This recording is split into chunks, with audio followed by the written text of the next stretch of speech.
Okey, Assalamualaikum dan seperti biasa ya tuan-tuan, kita berjumpa lagi di channel Abang Edi, channel yang memaparkan tinjauan selepas operasi dan kadang-kadang kita terjah tempat tu atas permintaan sahabat-sahabat sekalian. Okey, hari ini abang dapat lagi satu permintaan ataupun request dari seorang sahabat supaya abang datang ke Taman Wahyu di belakang Lotus Layang lokasinya. Jadi abang pun nak tahu juga apa benda yang ada dekat sini. Mereka beria-ria minta abang tinjau kat belakang ni.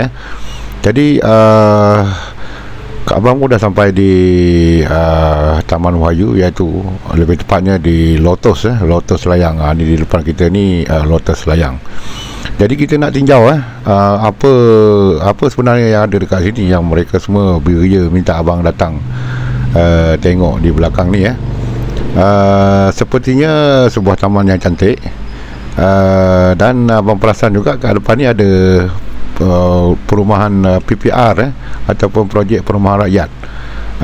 Kebiasaannya kalau dekat perumahan rakyat ni banyaklah kita tengok warung-warung yang yang dibina di pinggir jalan, seperti yang kita nampak sekarang.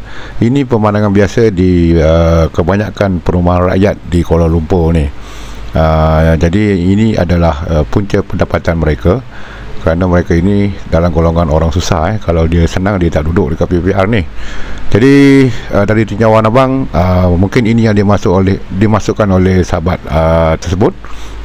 Banyak gerai-gerai yang dibina di pinggir jalan ni, dan jalan nampak sesak, tetapi ini adalah pemandangan biasa jika ada perumahan PPR di kawasan tersebut.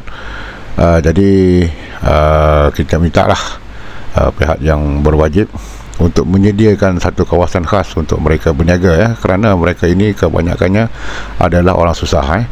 Jadi kita pusing satu round dekat sini, dan kita tinjau keadaan dan suasana di lokasi ini.